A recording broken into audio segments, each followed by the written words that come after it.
Oh, hi there, friends. Mandy here. Restorative grief is all about creating easy access to healing no matter where or who you are. That's why I want you to remember that if you want grief support beyond a podcast, my 31-day guidebook is available to order on Amazon.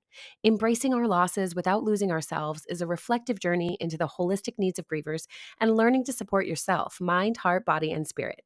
Don't just wing it. You can lean into grief work with a guide. The link for the book and more are available in the show notes, and as always, you can reach out with questions. But for now, let's get on to this week's episode. Welcome back to Restorative Grief with Mandy Capehart. You are listening to episode 168, titled How to Be With Grievers.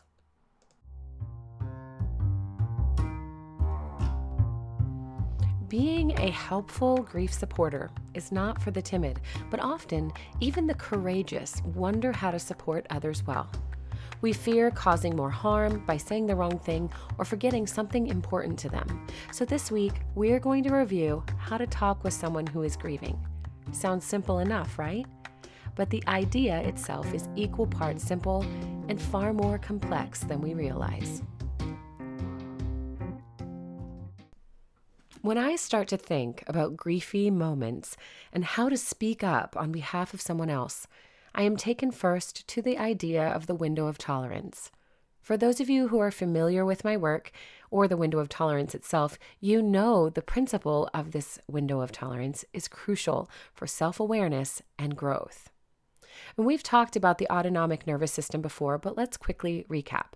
Your autonomic nervous system, or ANS, is responsible for scanning your environment for threats and pushing forward what it deems an appropriate response.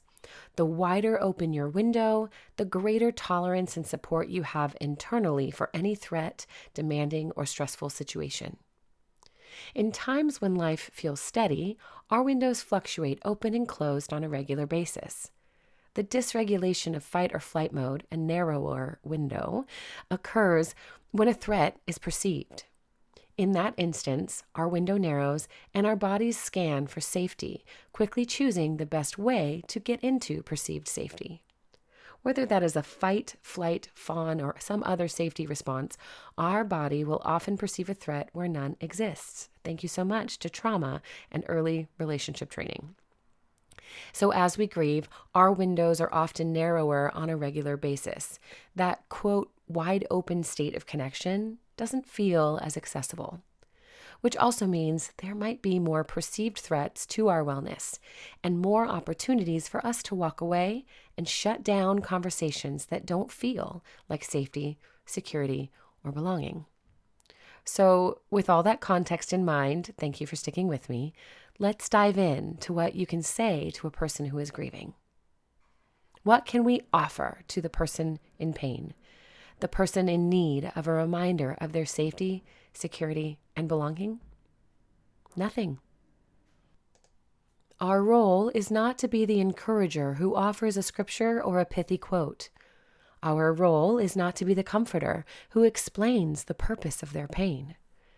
Our role is not to be the lifter who identifies silver linings and hope in that moment. When scriptures and explanations and silver linings are offered to a grieving human in a narrow window of tolerance, what sounds to you like hope often sounds like criticism to them. As grief-literate people, we offer our presence first and foremost. We offer our time, our openness. A narrow window of tolerance doesn't find safety and openness simply because someone says, hey, trust me, I've been where you are and I know what that's like. That's a cognitive exercise asking someone to believe your words. And for the right person in a trusting relationship, they might. But most people will experience your words as some form of judgment over their own understanding of safety and processing of their grief, which is pretty unfair considering that it's our bodies doing the scanning for safety. Our minds and hearts and even our spirits take a back seat when the body does not feel safe or regulated. What you offer with your quiet presence, on the other hand, is co-regulation. Your nervous system has a chance to remain open and present with another person, offering the very comfort that you think your words provide. Our role as grief supporters is to hold space for another person to experience safety in the moment in their bodies, which allows their nervous system to notice again what safety feels like. To experience that more than once, well, that's when the nervous system sends sensations of security and trust begins to build. See, we don't trust certain people in our grief circles because they say all the right things, and myself included on both sides of that equation. We trust them because we experience evidence of their trustworthiness and care through their actions and their consistency. The only way we can develop trustworthiness is through spending time together. It is the most generous gift of time, of our presence, of our willingness to sit in the discomfort of grief and remain with our friend who asks us to stay. What we say is, I am here with you as much as you'll have me. I'm okay being uncomfortable and just sitting with you if that helps. I can go with you to appointments. I might help clean your home. I will offer my time in whatever way that matters the most for you. So why is that love? Because love does? No, but because love costs us something. Sharing a scripture or a little poem is easy. It's often insightful, feels really good and warm, and it might help for a split second before time crashes back in to remind us what is missing. Love for a griever looks like spending your time with intention. And there will be times that a griever wants to hear your story or your opinion. And when that time arises, you will know because they will ask you. Some ask early in their grieving process. Again, that speaks to their relationship to you and their sense of belonging with you. Now be gentle here, because this is still a tender space where your words can break connection just as easy as they can build it.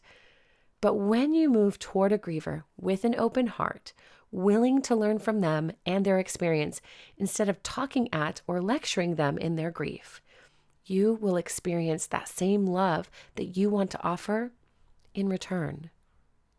Grief is no easy experience to navigate. Grievers often report the secondary losses of community and connections because of the discomfort of their pain. The people around them simply do not know how to tolerate the intensity or ongoing nature of their grief, whether it's our story or someone else's. As you continue to offer your time instead of your wisdom to grievers, however, your own tolerance for discomfort will grow.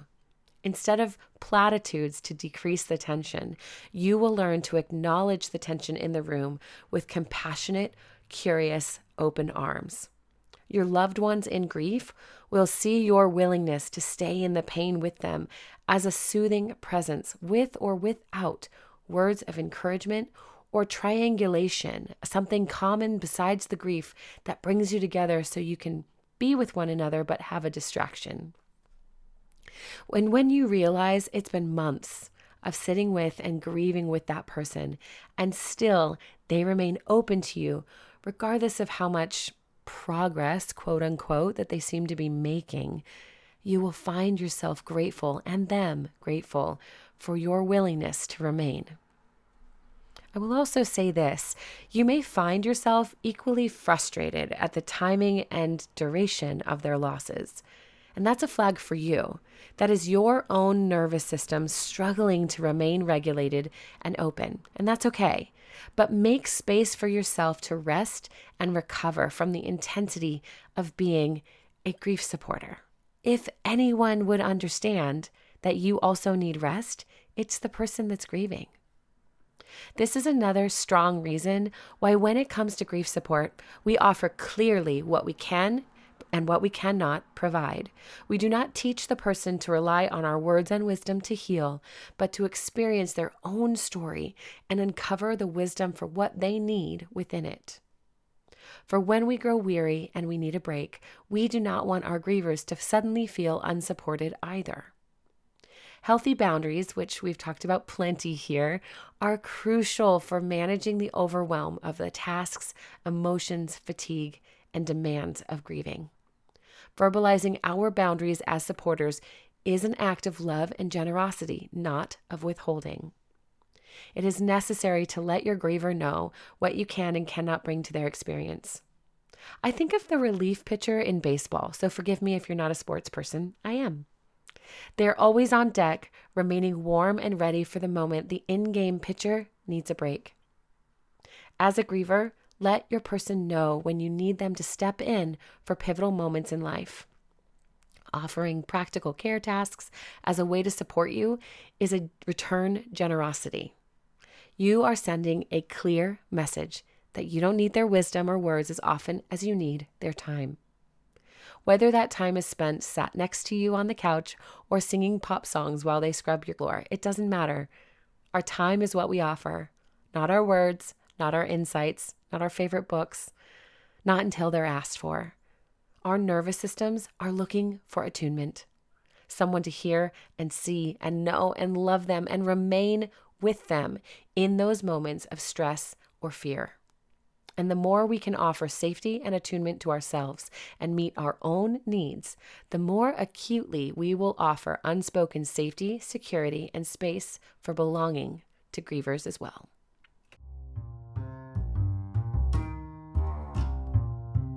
Thank you for listening to episode 168 of Restorative Grief.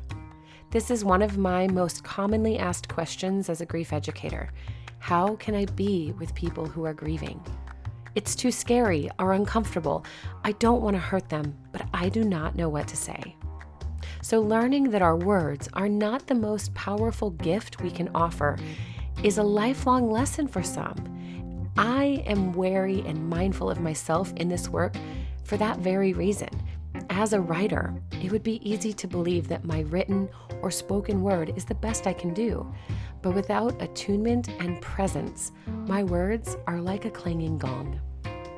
If this is your first time listening to the podcast, I'm so grateful you are ending the year on this note with me. Setting your sights on grief education and understanding in the coming year is a gift for you as well, one that you will never regret opening or try to return. Be sure to subscribe and listen in weekly, as some of the guests and essays that are coming up are going to blow you away. The option to become a patron and support this work with a small financial gift is also available, with plenty of thank you gifts from me in return, and that's a great way to invest in this grief community and the ever-changing grief landscape of our nation as you go into a new year. For links on how to do that and join the Patreon, as well as learn about the coaching group, check out the show notes. And as always, before we go, one last thing. Please remember, the only solution for grief is to do the work of grieving. Thank you for listening. I'll see you next week.